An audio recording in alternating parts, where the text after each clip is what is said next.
clogged now.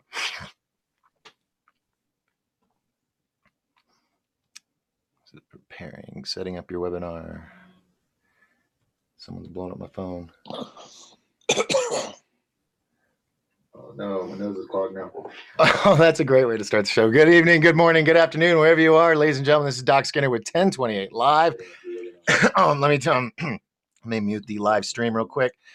Got a really cool show going on tonight, and let me just do this real quick. Let me share this with Facebook so people on Facebook can join us tonight. Well, let me do it. There we go. And post. Excellent. So if you're new to the channel, hello, welcome to the mountain, as I would say to everybody up here. And please be sure to hit the subscribe and the notification bell so you can be notified of all the live shows we got coming up. And let me tell you, I got a great shows coming up. We got a great one tonight. We tried to do it last week, but we had some technical issues. Mercury in retrograde, of course. So let me get out of this and make sure we got this. So if you'd like to join in the show tonight, just join in the chat window over in the YouTube live stream chat, and I will do my best to catch the questions and pass them along to Brad, who is our guest tonight. Brad Olsen is in my opinion, the real Indiana Jones. This guy goes around and he explores the whole planet. I mean, he's just, the stuff he does, the footage he brings back is amazing. And we're going to be talking about his trips as well as his new book, Beyond Esoteric. I hope I said that right. So anyway, with real quick, we're going to pay the bills. I'm real nervous because this is Brad Olsen, and if you know who this is, you know I'm a little nervous. But tonight's show, of course, is brought to you by Psionics. If you don't know about Psionics, let me tell you a little bit about them. Psionics, you can go to psionics.com. That's SIONYX.com, and you can check out the live footage from this amazing little piece of equipment that's almost military grade. This is the first ever full color night vision camera, and it records up to 32 gigs on an SD card in 720, 30 to 60 frames. You can even go up to, I think it's like 5 frames per second if you want to do it like that. It is probably the coolest piece of equipment in my arsenal I've ever had. The stuff that I've caught with this night vision is awesome. I've caught a herd of elk walk past my driveway. Scared the heck out of me, but I got that. UFOs I've caught, things shooting across the sky.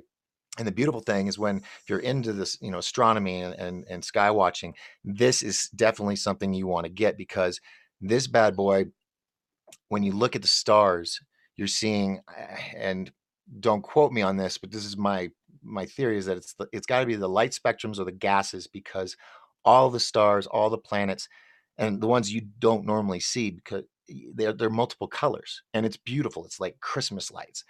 And then when you see something fly by, it's even cooler.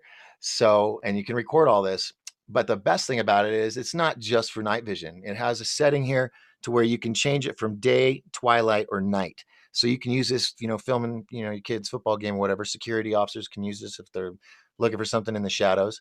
They won't be able to hide.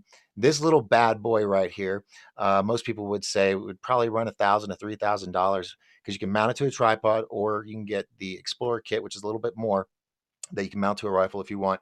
And this bad boy, this is the Aurora Sport, goes for $399.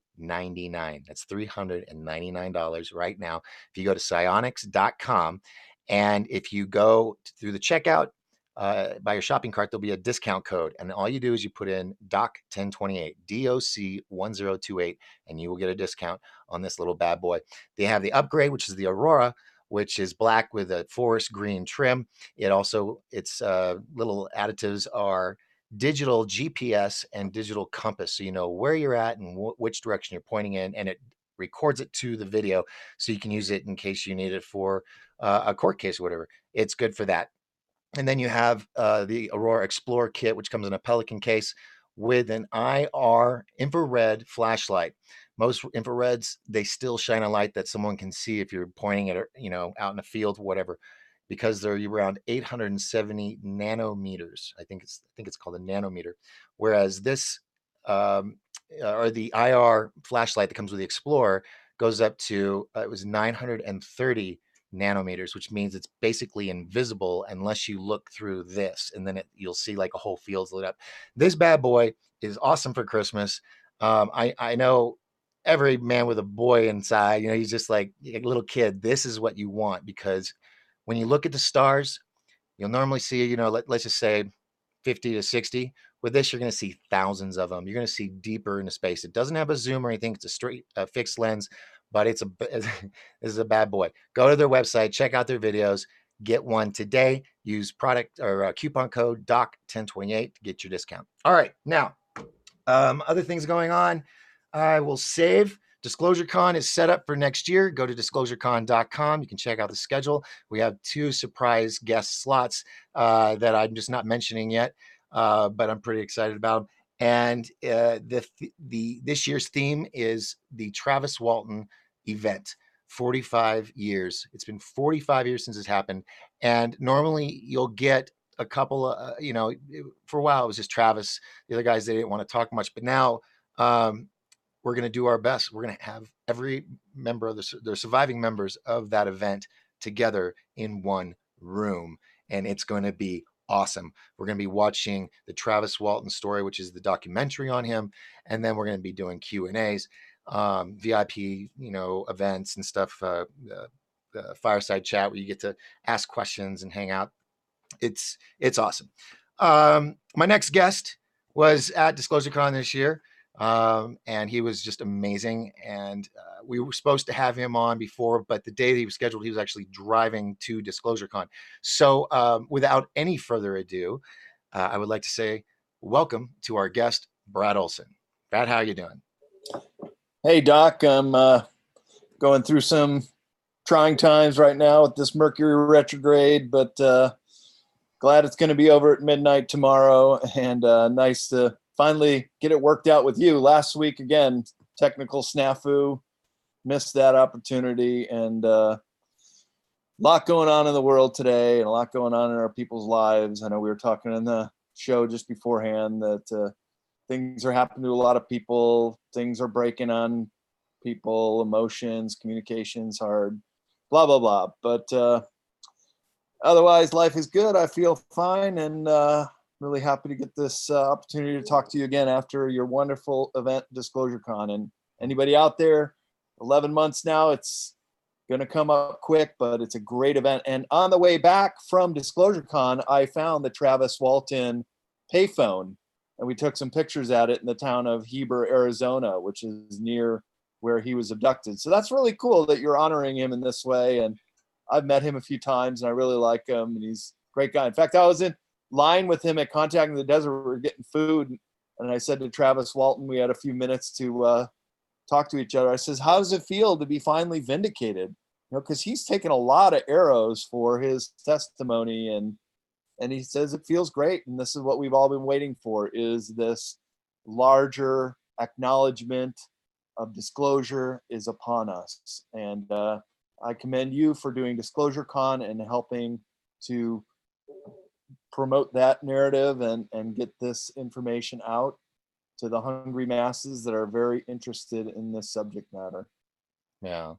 Well, what was funny is when I was driving some of the speakers back to the airport down the mountain, we were going through Heber Overguard, and one of the passengers said, "Yeah, Brad just posted. He was at the phone booth. It's somewhere around here." I was like, "I've driven this road. I've never seen it. I don't know. Really? I don't Never know where have? it's at." Well, just as she says that, we come around the bend, and There it something is. tells me look to the left, and I look to the left. I go, "There it is." Almost caused a wreck. Pull it up into that little parking lot so we could get a photo with it, because that's the first time I've seen it.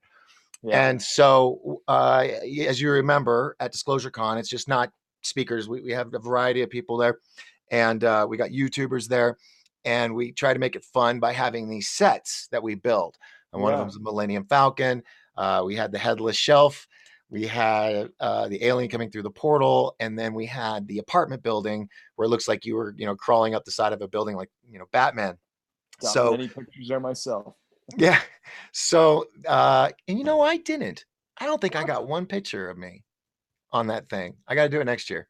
But this year, for this one, I want to replicate, because you can't grab them. I mean, it's like a monument, you know, mounted to the ground with the big aliens and stuff. So I want to do a replication of the phone booths so people can get their photo right there.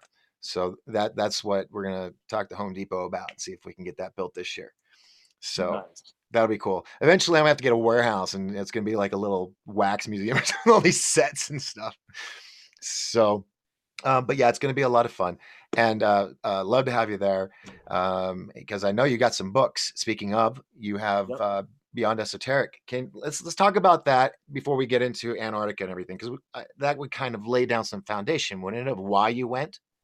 It would indeed. And if I can give just a little more background, how I started in as a travel writer first, starting in the 1990s when I started CCC Publishing. My first book, World Stompers, came out. It's still in print. It's the 5th edition.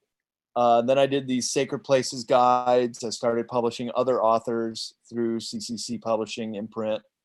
And then travel went through a metamorphosis. I should say travel publishing in the book form, because there was the advent of the internet right around Y2K, and it made the whole world very accessible.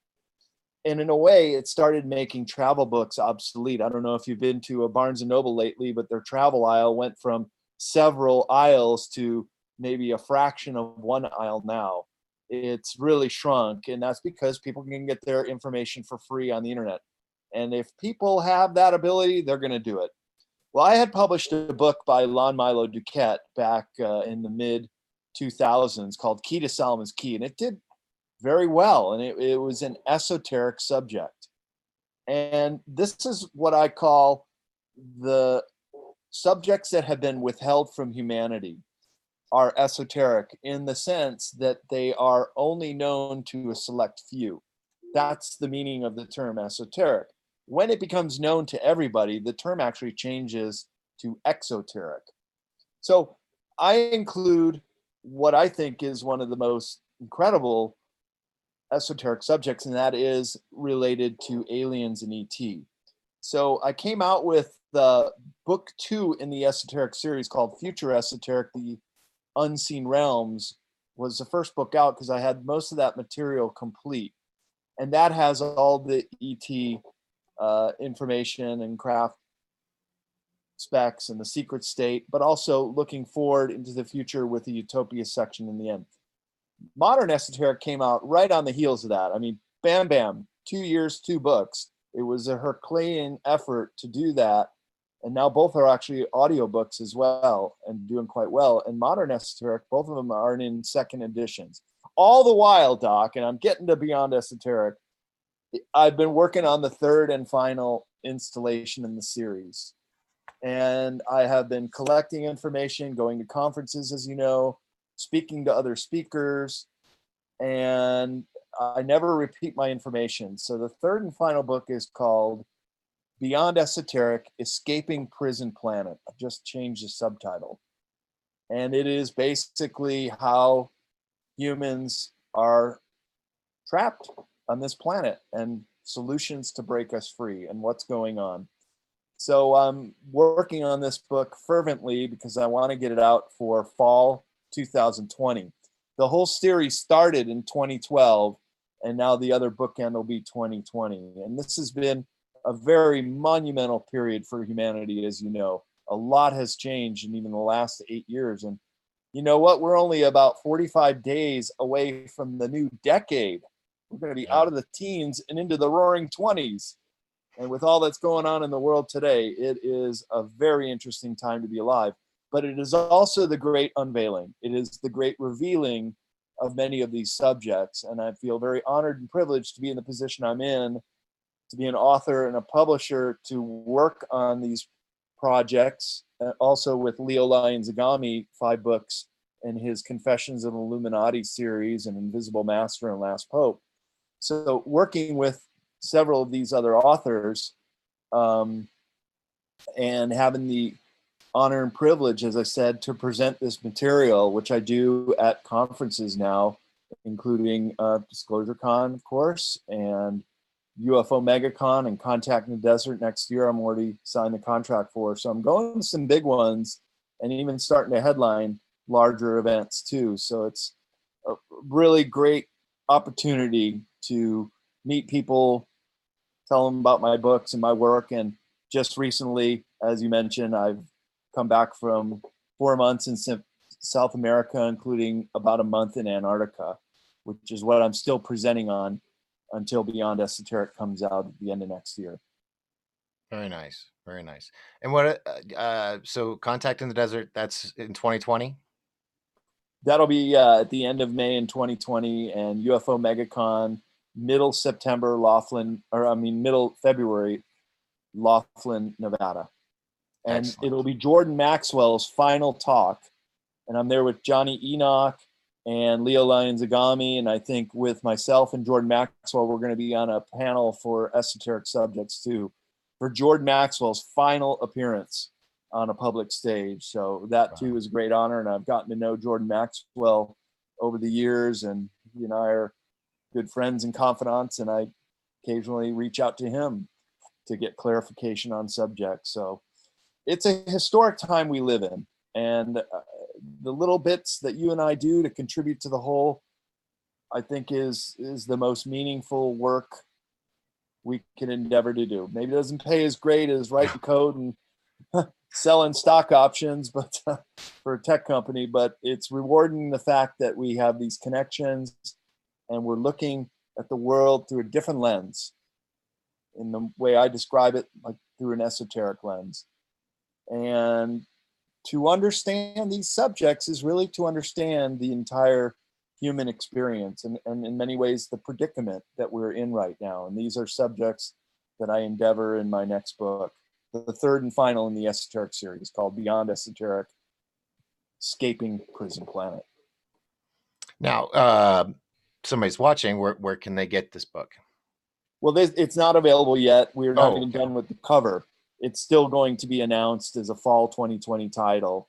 I'm more than halfway done shaping the chapters and the captions and the images, and then they're going to go to an editor. I'm working with my designer on the cover. That should be done by the end of the year, and then I'll be announcing the title, and it'll come up on Amazon and through my distributor, Independent Publishers Group, which is a wonderful book distribution company that I've been with since the mid 90s when I got started with CCC Publishing. And I would have been out of book publishing a long time ago without IPG. So they're great partners in helping me promote, distribute, sell my latest releases. And now I am going to actively start looking for other authors too.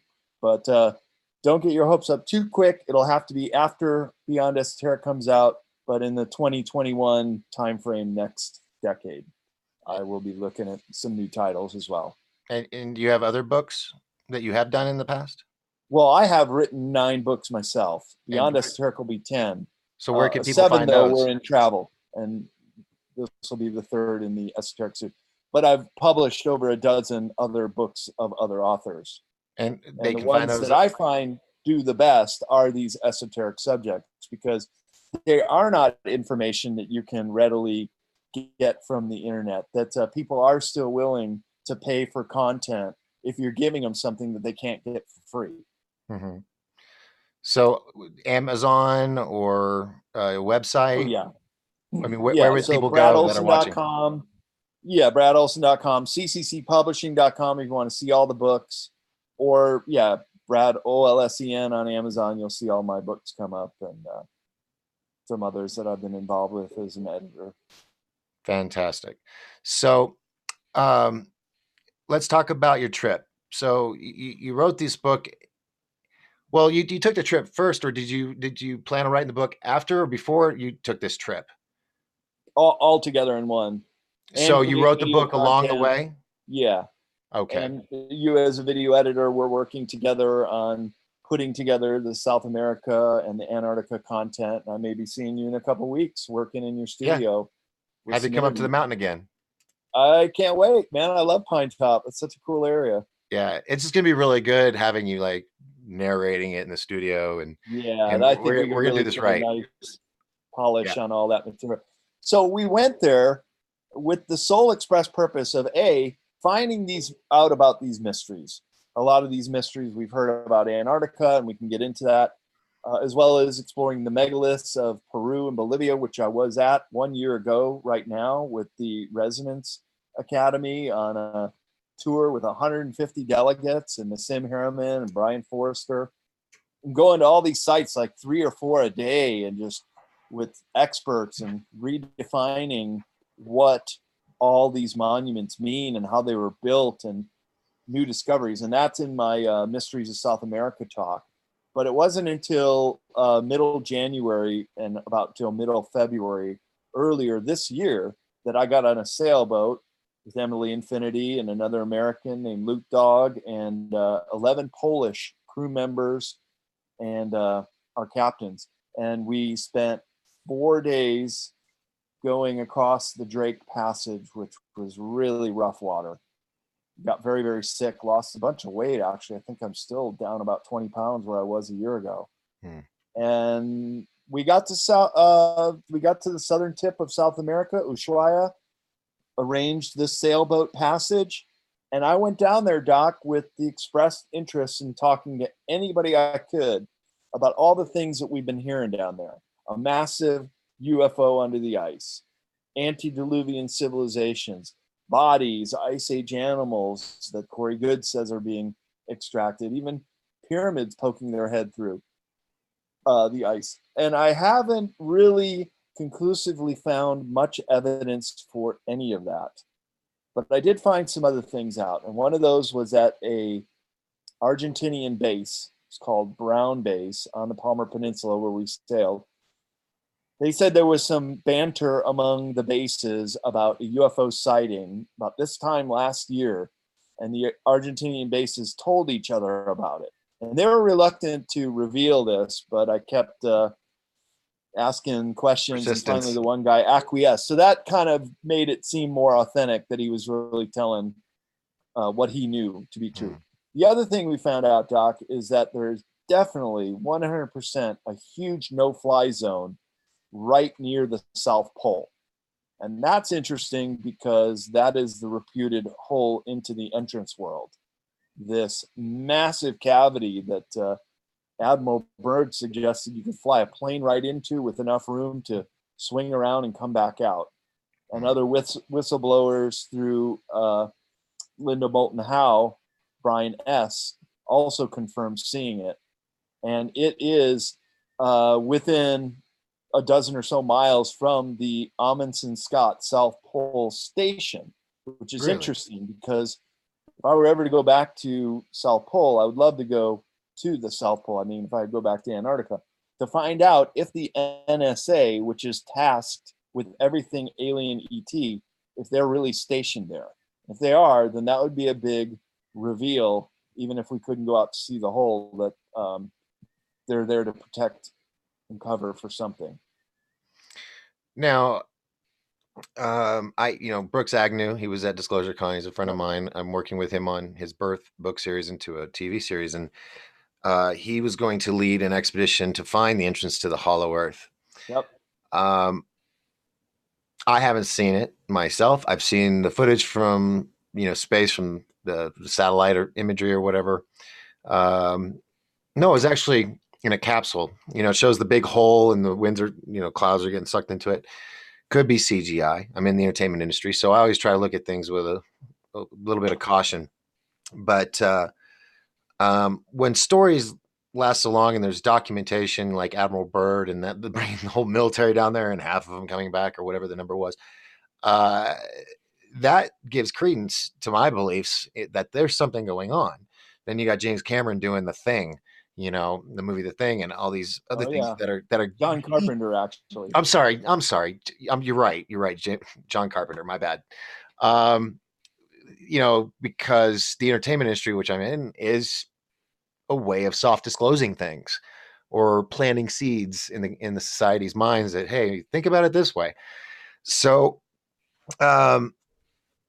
I believe it's something there's got to be, or if anything, the catacombs where they say it's like honeycombed inside, not just a big open sphere.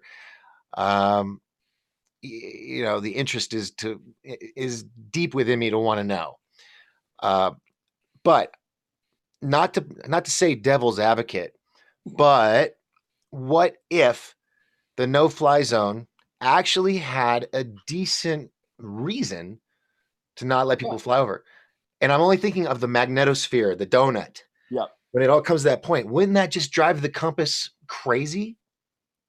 Okay, well, the magnetic South Pole has drifted. It is now off continent. Okay. It's moving like the North Magnetic Pole is moving from typically around the Hudson Bay region. It's now spanning across the Arctic, heading towards Siberia at a Really? much faster clip, where the magnetic South Pole has now drifted off of the continent of Antarctica, and it is in the ocean again. So your compasses are all going to point to magnetic north, but the planet gyrates around the pole, which is the South Pole. And that's where all lines of latitude reach down. So you could walk all 24 time zones within a minute going around Mm-hmm. the South Pole. Now, I know Brooks Agnew very well too, and we've shared notes on many occasions. He was going to go up to try to find the entrance to the underworld in the North Pole. That seems less plausible to me because there's water there, and wouldn't water just seek its own level and pour in there? Mm-hmm. Whereas Antarctica is on land. It is a very ancient landmass, one of the oldest land masses on Earth. And there's over 2 miles of ice at the South Pole.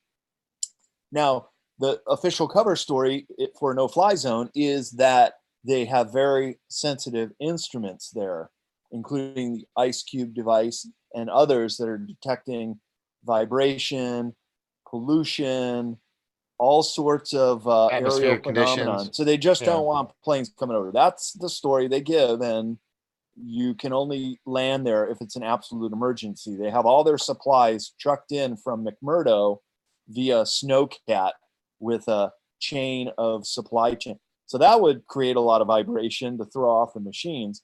But this is really interesting. I was on Beyond Belief with George Norrie right when I came back in March, just less than a month from the trip.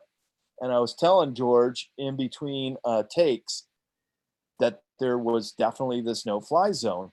And George, he said it best, why do they need a no fly zone? Nobody goes there. Why do you have to have that? It makes no sense. That's a And good he's right. impersonation. Thanks.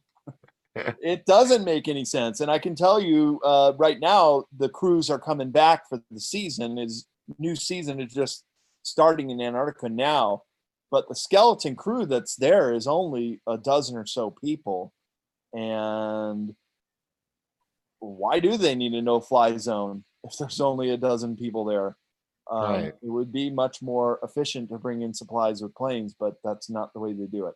So yes, there is an explanation why there is this no-fly zone, but it also fuels speculation that there could also be this massive cavity entering down in through the ice.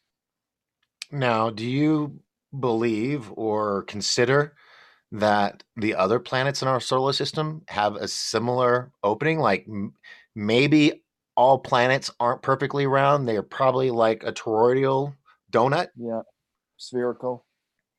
Right. Well, I could tell you, I think the moon has massive cavities within. Oh, Is it because one of the the ringing Apollo of the missions? bell Yeah, from they NASA. one of the Apollo missions, they came down like a really hard landing, and the astronauts noted that they felt like it rang like a bell, that there was a reverberation Mm-hmm. from the shock waves of the lander coming down so hard.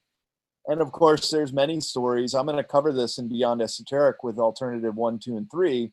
Alternative 3 was this Jason Scholar idea in the 1950s that we needed to Leave relocate planet. humanity off planet. Mm-hmm. Yeah. Alternative 2 is underground. And alternative 1 actually ties into Antarctica because it was to blow holes in the ozone level layer and let pollution come out. Mm-hmm. Actually, the problem with the holes in the ozone was from these nuclear tests, which was Project Argus. And it is still a top secret operation of nuclear testing, unlike any other nuclear tests, which are pretty much all declassified now. But Isn't that how Argus, they make all those bases by setting off yeah, a non-nuclear nuke or some sort, and it creates a glass walls, big sphere, and then they can build in there? That's right. Well, but in this case, this goes into the whole Operation High Jump narrative that Admiral Byrd went down there in 46, 47, and a 6-month expedition was turned away after 2 months Mm-hmm. by craft that came out of the water. Still not clear if those may have been the Nazi backward engineered technology out of Point 211, the Near Berlin base in New Schwabenland, or if they were allied with reptilian or another malevolent ET force that came out and confronted Armada, Byrd's armada of fleet, and actually sunk one of the ships, Yeah. the Murdoch. And so I was going down there to look into a lot of this stuff. And I actually talked to a sea captain on New Year's Eve who has been to Antarctica for over 20 years, taking trips down there.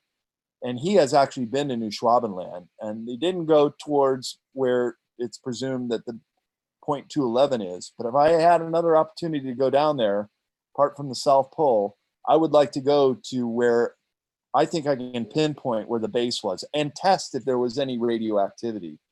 And if there was, then Project Argus was all about nuking that Fourth Reich base that confronted Admiral Byrd, and they wanted to get revenge. And it's very interesting that just the very next year, the U.S. was proposing to create the Antarctica Treaty. And by doing so, one of the first statements was there will be no nuclear testing. And they made a very big point of that. And it's kind of interesting. Why would you make such a big point of no nuclear testing if it's never been done, or Mm-hmm. has it been done? Right. And I think it probably has been done. And we could do some very basic testing down there. And I have actually talking to a show producer about maybe mounting an expedition. It's kind of getting late in the season. If we're going to do it this year, we got to do it quick. But maybe in future years, he was doing films for Nat Geo, and maybe we can go down there with some scientific equipment and do some tests down there. It'd be a great experience to go back. And I definitely would with a film crew type of environment. High five. No, I'm Doc doing that, Skinner's and in. I'm waving my hand saying, "I'll go." Grow your beard, man. It helps. Right. So let me ask you this: do we know the exact route of Admiral Byrd and the not convoy? It's not a convoy. What the hell? What's it called? Armada Armada. Thank you. of Thank you. ships. Yeah.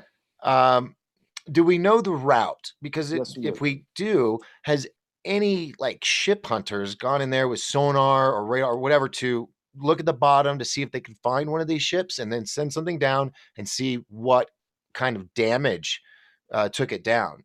Was it a laser beam? Was it an explosion? Right. And that would be the ultimate to find. It's called the Murdoch, the USS Murdoch, like Rupert Murdoch. Hmm. I write about it in my next book, Beyond Esoteric. I was collecting information for this next book, in that the Murdoch had many different names, and it's one of those things where they would keep a ship with different names so they could off one from the records if they needed to. Hmm. And that's what's been shown to be is the case with the one that went disappearing. I actually talked to a salvage crew, some underwater scuba diver, and they pretty much said, "You have any idea how expensive and difficult an expedition like that would be to mount within the icebergs in Mm. sub-freezing water?" Now, here's something kind of interesting. When I was down in Antarctica, one of the sister ships we were going down there with, another Polish vessel, was with scuba divers. And we got on board, and some of my footage, we're going to have to work on that, Doc Skinner, is to put together the coral and the sea life at the bottom of the ocean in Antarctica is as beautiful and colorful as any coral reef. It just was amazing I'm sure a and lot of it's pristine down there. pristine. The Yeah. water is so clear and beautiful and clear. I would have loved to go on scuba diving. I am certified to do it, but it wasn't our trip to do that. But But those you need a guys, really, really good dry suit. yeah, and they were doing shipwrecks too. They Oh did a wow. couple of wreck dives too, and under the icebergs. How cool is that? I would. I'm. It looks cool on video, but I would probably panic. Nerves of steel. Yeah, yeah. Those years are gone. I used to be an insurance adjuster for a short stint, so now I think of every worst case scenario that could happen. But no, I mean the footage. Yeah, it's awesome. And So you said 2020 or 2021 you plan on going back? Well, I'm only 'Cause going I to go got my back because calendar I'm right here. inviting. I'm ready to write it in. Yeah, right. Pen it in. Well, the season begins right now, November until early March, and then it shuts down. You only have a window of about 3.5 or 4 months. So if it's going to happen, I do know a outfitting group that does customized excursions into Antarctica. I put them in touch with the producer. They're working on some other projects, but still want to see it happen. And it's kind of a wait see. But I'm in. Linda Moulton House said she's in. Dr. Michael Sala, and now we got Doc Skinner. So that could be a pretty cool crew down Yeah. there. Oh, that'd be awesome. Yeah, count me in on that. Um, wow. Yeah. All right. So that was South America. Now, you said you really didn't see anything. Where does your where does your theory of or your opinion of your theory, where does it stand? Since you didn't like find anything right off the bat. Of course, I mean, you didn't get to look around all of Antarctica. You Of only got to go course, to the bases, right? of course. And So, this is what I say in my presentation to show how large Antarctica is and to illustrate it to you very quickly. It's the size of both of the lower 48 states combined, or wow, twice the size of Australia. wow. It is the fifth largest continent in the world, so the distances are vast. And to try to span that or go to all these different places in search of would be one of these expeditions that is very difficult and expensive to mount. So that's why I say I'd really only go back if it was with a film crew. But Mhm. the sailboat, I mean, along the Palmer Peninsula, that's about where 90% of people that go to Antarctica see, and it is very beautiful. It's the closest landmass to the southern tip of South America. But to get to near Schwabenland, for example, you'd come in through South Africa. To go to McMurdo or Pole, you'd come in via New South Zealand America. or Australia. Yeah, Oh, so you okay. come in from different parts of the southern hemisphere to go to the location that you want to go to. And because Okay. the distances are so vast, you're kind of picking and choosing the area that you wish to explore. Well, it would be a check on my bucket list to go through Australia. Australia too. All right. Yeah. So, well, definitely let's talk more about that. Yeah, man. Because we could really make some cool stuff happen. And I have a good collection of Dramamine pills, so I should be okay. Well, my mistake was I didn't take them on time, and Oh, that's why I threw up on the Drake going in. But on the way back, I had my sea legs and I took them on time and did not get sick, so that was good. nice, Yeah. nice. All right, so that's Antarctica. Now I'm really stoked about that.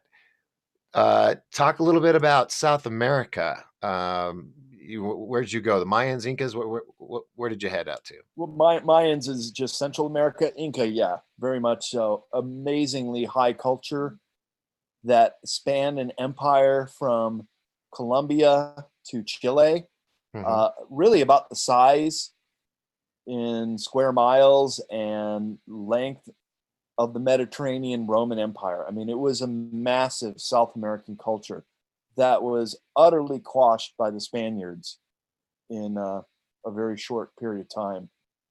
And the level of sophistication of building and some of these megalithic sites that we were visiting with the Residence Academy are just mind blowing, Doc. It is around the Sacred Valley in Cusco and Ollantaytambo to Machu Picchu. That triangle has the highest concentration of megaliths in the world. In the world. I mean, they're just everywhere. You're going along the road on a bus and see some huge megaliths on the side of a mountain, and it's barely even got a sign. There's just so many, and some of them are so huge and impressive, such as Sacsayhuaman above the city of Cuzco, which is already at 11,500 feet. And this is over 12. And the blocks, Doc, some of them are 30 feet tall. They're as big as a house, and they're on top of other blocks that are massive, and with other massive megaliths on top of that. And I've been to many megalithic sites around the world. I've been to all 7 continents, and when I did the Sacred Places books, I was going to all these places. I even climbed the Great Pyramid on full moon 1993. Wow. And I've this is what attracts me is these mysteries. I will tell you this: I've not seen megalithic blocks with the angles and the precision that just interlock like a puzzle piece, as we did around this Sacred Valley area. So they're very, very important monuments and tell us a lot about the sophistication of the pre-Incan people. And this is how it's all being redated right now, is that the Incans, they didn't even really take credit for it. And they often built right on top of the older pre-Incan stuff. The really finely crafted megaliths have inferior Incan stuff on top of that, and then even more inferior Spanish stuff on top of the Incan stuff, using mortar and ill-fitted blocks which crumble in earthquakes. The megaliths stay virtually connected. And they seem to have known that because, of course, Peru, Bolivia, the whole western part of South America is right on the Ring of Fire. A lot of volcanoes, all the way down to Antarctica. We saw a lot live active volcanoes down there too. It's quite Because you, yeah, in the footage, you're barefoot in the water in That's right. Antarctica. That's on Deception Island. Yeah.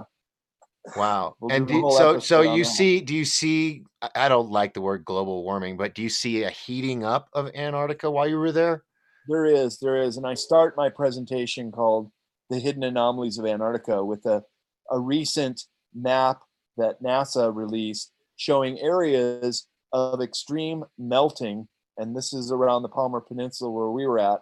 But then there were also areas of Antarctica that were experiencing an accumulation of ice. And that's why we haven't seen the sea levels go crazy yet. Somehow Mother It's Nature knows how to balancing itself equalize out. that. Yeah, it's amazing, truly, that one area could be shedding so much ice. And we actually saw some calving glaciers, one in Admiralty Bay, pretty much right when we got there in a small sailboat. That's kind of unnerving to see ice from like a 30-story calving glacier come crashing down, and Wow. you see it, and then you hear it a few seconds later, and then you see the splash in the tidal wave coming out. And we were far enough away, it didn't really affect us. But if you were right up on one of these, It flip you. in a kayak or something, it would flip you over and you could die of hypothermia real quick and easy. Wow. So these things, it's a wild country down there. And the animals are extremely wild. They have no fear of humans either, which is really was interesting to experience. You can come right up to a mother baby and its penguin with your iPhone and take a picture that close. And they're kind of like looking around. You're like, "Hey, get out of my way! You're blocking my view." They don't really know what to make of you because they aren't experienced to humans very often. We had a Yeah. whale swim right under our boat, which I caught on film and is at the end of my presentation. And well, you posted it on DisclosureCon. If people want to see that presentation, they can go there and check it out. Yeah. Well, let's go back north again. I want to ask Yes. about, we're back to the stones, the gigantic Yeah. stones. Now, I've heard theories um, that with certain frequencies, you can lift stones like the man who did Coral Castle in Florida. Yep. I believe that's because I've seen it in labs where they levitate things with certain frequencies. But then I've also heard through videos I've watched and things I've read that they say you can take certain frequencies and literally melt a rock. That's right. Now, is that right? Is that something you've heard too? Okay. Because I'm So thinking if they melt it like concrete and just make these gigantic blocks, that would explain, unless it's, laser tools or diamond cutters that we didn't think they had at the time. What is your theory? well, that is the new way of interpreting how these stones were formed. But it's not a concrete pour because they do know where the quarries are and they can match the stone geologically. And say we'll use the example of Ollantaytambo, which is the gateway to go to Machu Picchu, but it is a megalithic city. Brian Forrester said it's the oldest continuously inhabited city in South America because people still live within the foundations of megaliths. And you see this marshmallowing effect, the pillowing of these megaliths. So it is like they got them to a point where they softened them up. And Brian Forrester and Nassim Harriman, who is a new interpreting physicist, are calling it cold plasma technique, that they had a way to soften these things. And then oftentimes, and I show this in my Mysteries of South America presentation, trowel marks on some of these stones. Like somebody was there with a plaster trowel shaping these things, and then they harden and hold those trowel marks. You also see that on some of the megaliths in Egypt. Or the famous photo of the boulder that's up, and you see the giant's footprint pressed into the boulder. That's You know, right. or even the rock that the flat rocks in a riverbed where they have the gigantic footprints that are, it's stone. Yep. So yeah, it makes you wonder. The second step of this, and you mentioned frequency, that is how they move the giant blocks. And some of these blocks, as I mentioned, 30 feet tall, bigger than a Volkswagen Beetle in some cases. They know they came from quarries in the case of Ollantaytambo at the top of a mountain, across a valley to another top of a mountain to be placed expertly in place. And that technique was called auditive levitation, and that is using frequency. And one of my little quick claim to fame is one of the few episodes of Ancient Aliens that I appeared on. I was talking about auditive levitation at a place called Non Madal in Micronesia. How, again, they move megalithic blocks over water around an island to put in place so expertly. And such is the case in South America, that the quarries are identified. They went several miles over very inhospitable terrain, not using logs and rollers. No way. These things are way too massive. It would have just crushed the wood, and then put into place so expertly as to almost leave behind a riddle for all of us to figure out. Do you Almost like think? saying, I dare you to figure this out. See how we did this. Because I'm And doing it we're right now. still puzzling with it today. Yeah, I'm sitting here imagining like the Pied Piper walking down the trail, and you got these gigantic stones like floating behind him, or you know, a bunch of monks on a flatbed trailer going with stones over their heads. It makes you wonder. Because I don't doubt it. I haven't seen it, so I can't say it's an absolute from my perspective. I would love to see it. I would love to see the technology. I've seen it in laboratories, but I want to see a stone lift, not a bowling ball. Who's the scientist? The something effect, the Hutchinson's effect, Dr. Hutchinson. Yep, yep. That stuff is amazing to see. Folks, if you don't know, look up Dr. Hutchinson or the Dr. Hutchinson effect on YouTube. Check out his little lab videos. How he takes liquid with a frequency. There's liquid in a cup, and you see it pull up as if though it was upside down, but it's coming up to the ceiling. And that's why I was wondering about the frequency and the shape of it and all that. And then you talked about how they used it to form it like a marshmallow. I mean, to live back then with those technologies, which some people would say would be magic, and the fact it's been done in labs like Hutchinson's lab and others, why aren't we using it to build buildings and to lift couches up to the third floor apartment building? Why aren't we doing this? What's stopping us? Or lifting our spacecraft into orbit.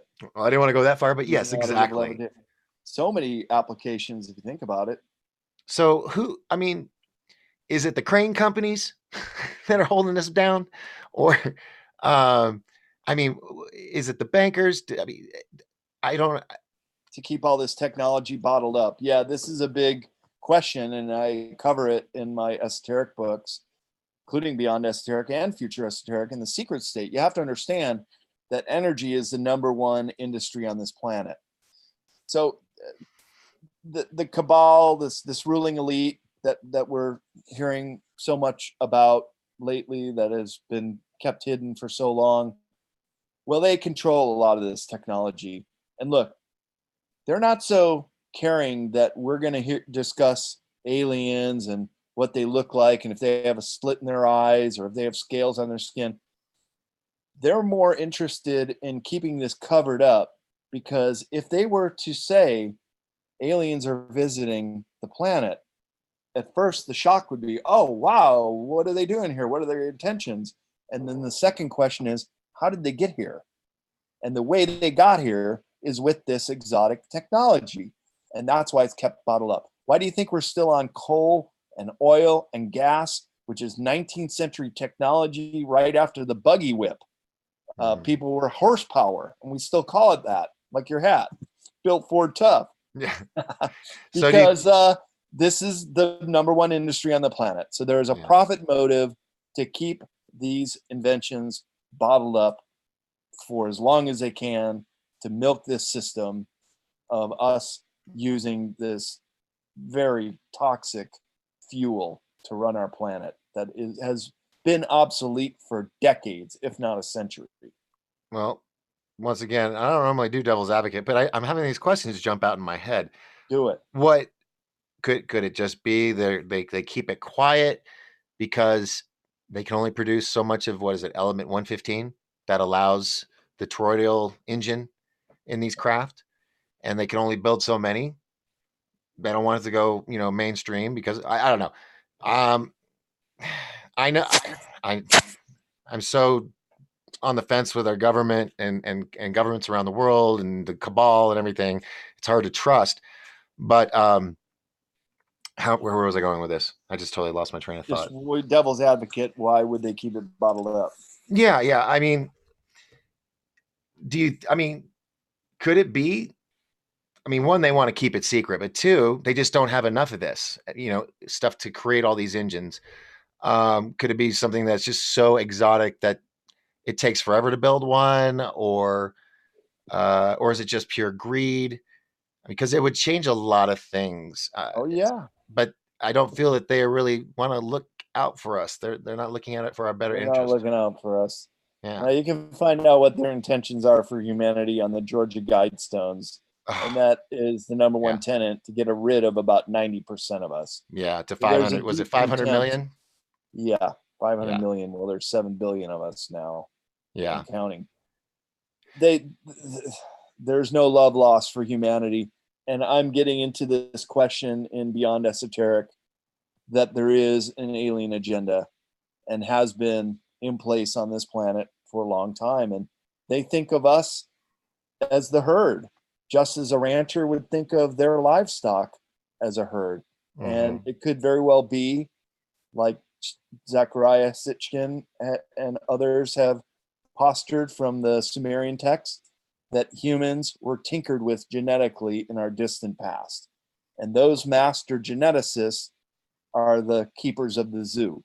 And they like to keep their animals in their cage in their zoo. That's why the subtitle of Beyond Esoteric is Escaping Prison Planet. Because we have to understand the big picture in all this. Like the great Bill Cooper said in his first speech to the UFO Congress in 1989, you put the aliens in the middle of this stuff and you get all the answers.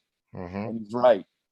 Yeah. And when you see that there's exopolitical agendas from many different species of ETs that are interacting here on Earth, some malevolent, which are service to self, and some benevolent, which are service to others, but mostly want to stay hidden. Because think what would happen if they landed on the White House lawn, Doc. All of a sudden the Pleiadians come here. Hey, we're here to help you guys ascend. Well, then they'd be like our babysitters. And if anything went wrong, we'd blame them that, hey, you got to bail us out. No, it's our job to bail ourselves out. It's humanity that must awaken now to understand the sheer power of many of these hidden technologies.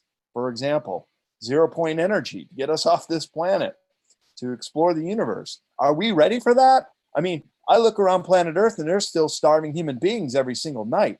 We got violence and fear emanating out of this planet. We're like the planet of the apes to these advanced ETs. They do not want to be our babysitters. So if you understand a bit more about exopolitics, you'll see the motives for what these ETs are doing. And then it also explains how the malevolent ETs have been abducting humans, cattle mutilations, people going missing. I think the number is 800,000 in the US every year alone. Wow. Where are all these people going to? And a lot of the people that are coming out of the secret space program, and now I'm getting to know several of them in conferences, from Corey Good to Captain Kramer to James Rink and Penny Bradley, all I can say, friends of mine, and disclosing some very interesting information about what they saw. And it includes some very, very dark things, including trafficking humans off planet.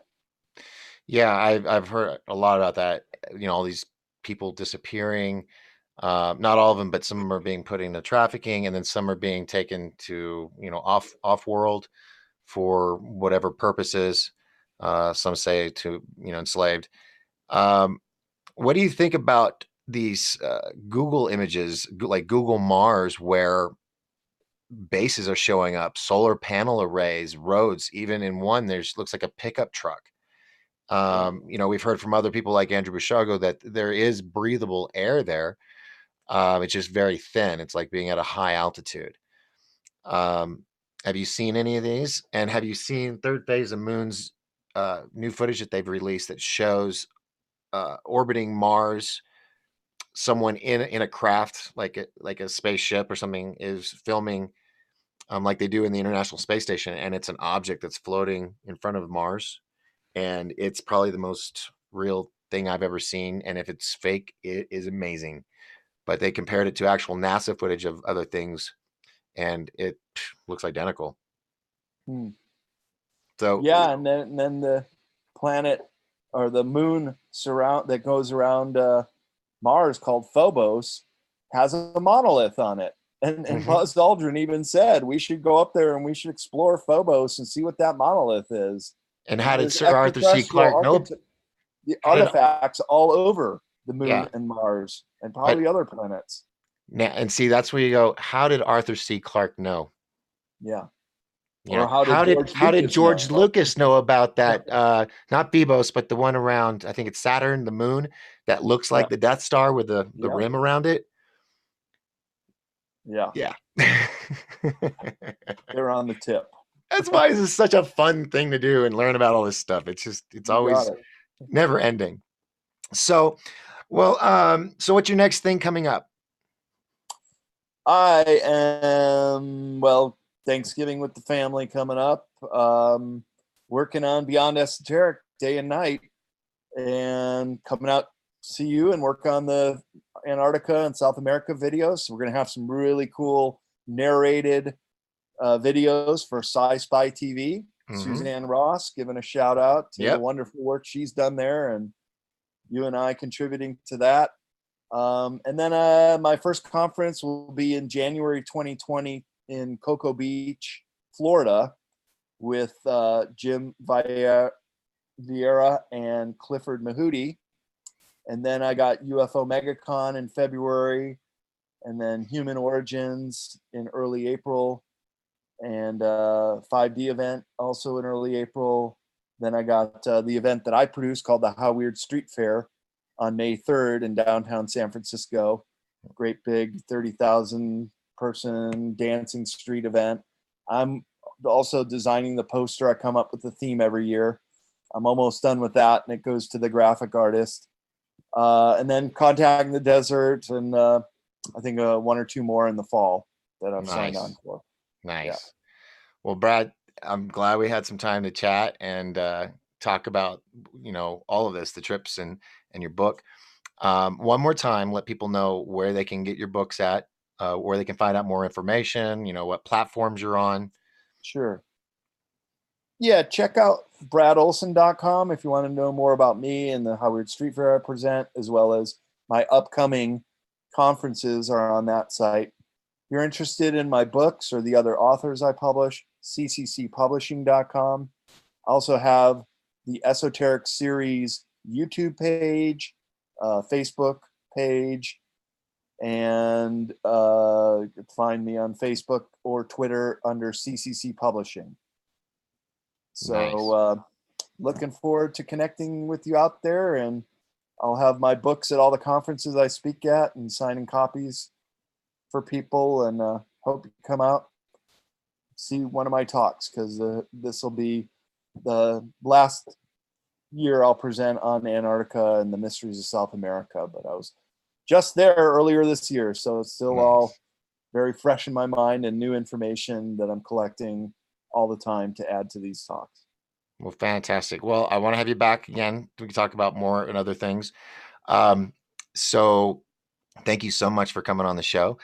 There was one other thing. Where was it? It's right on the tip of my tongue.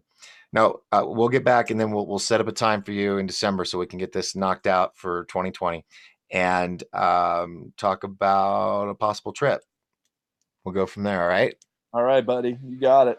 Well, cool. Hang tight. I'm gonna do my goodbyes and I'll get back with you. Okay.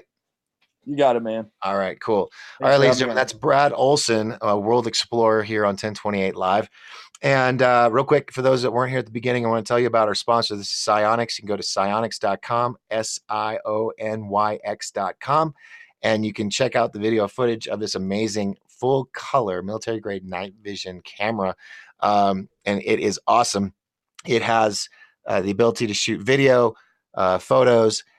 You can send your stuff via Wi-Fi to your phone, and what else? It does time lapse as well. It's awesome. Go check it out in the shopping cart during in the discount code. Type in DOC 1028. That's DOC 1028. And I would like to talk about a show coming up in just 2 days on Thursday. Wait, that's the wrong day. I had it on Friday. On Thursday, I have a wonderful guest, a friend of mine who was in Turnover. She played the role of Pepper. She's a young actress that is just taking Hollywood on by storm. Um, she's with Disney right now. So for those of you millions of people that signed up for Disney Plus, she's on there as a new princess, a Disney princess, Princess January. So she'll be here along with her mother Elizabeth. Elizabeth is an amazing mom who has been right beside her daughter throughout this whole thing, and they have their own production company called Mother and Daughter Pictures, and we're going to be talking about some of their projects and their most recent short film called Unseen. Very important film. Anybody that has children, you need to see this short film. But we're going to be talking about that and their upcoming projects and all of the stuff that she's doing as well. She was just at Teen Vogue, and she's anyway. We'll talk all about that on Thursday, and they'll be coming to us from California coastline, somewhere along there. So if you like Disney and you want to see the newest Disney princess and get to chat with her on my show live, then be sure to tell everybody, subscribe, hit the notification bell on YouTube. The numbers are small right now because I've been on Facebook, and the past week or two, we've done this transition over to YouTube. So tell all your friends to subscribe. We got a lot of cool videos, a lot of big speakers. Wait till you see who I've got coming up. I don't want to start spouting off names yet, but I've got a list. And I had contact with a certain author today that everybody in the sci-fi world knows of, and I'm working to get him on the show. So that will be groundbreaking. I wish I could just blurt out everything to you guys, but I've learned that I can't do that. But I can get you excited about it, and trust me, it'll be worth it. Um, so yeah, lots of big things. Disclosure Con, go to disclosurecon.com. You can check out the schedule. You can get your tickets. We're doing early bird prices right now. It is a weekend ticket. Okay, just letting you all know, not doing the children tickets. We're not doing we're just keeping it simple. It's just going to be a 2-day pass for adults and teens, and then adults VIP, because we're going to be at the bar and the club, so we can't have the teens there. So go there now, get your cheap early bird ticket now while you can. It's 11 months in advance, I know. But go to Honda Casino, HON-DAH, to reserve your room for that event, or Whispering Pines Cabins Resort, as well as Green Tree Inn and Quality Inn in Pinetop Lakeside. So those are your hotels to choose from, and there's others as well, but those are our sponsors. So please check them out first. They're amazing locations. So October 3rd and 4th, Saturday and Sunday, 2020, is Disclosure Con 2020 for the 45th anniversary of Travis Walton's event. So we're gonna have everybody there, even his family members. It's going to be awesome. It's going to be historic. You don't want to miss it. Get your early bird tickets now. Okay, that's it. I'm done. It is 8:10. We started a few minutes late, so it's a good hour. I appreciate and thank my guest, Brad Olsen, for joining me tonight. And like I said, Thursday night, we got Isabella Blake Thomas and her mother, Elizabeth. And we're going to be talking really cool movies with mother and daughter productions. All right, or pictures. One of those two. Sorry. No teleprompter, folks. I don't know what the hell I'm doing. I'll talk to y'all later. Got to find the end button. Where is it? Where is it? Where is it? There it is. Okay. Ciao, Bella, everybody. Good night. I'll talk to you.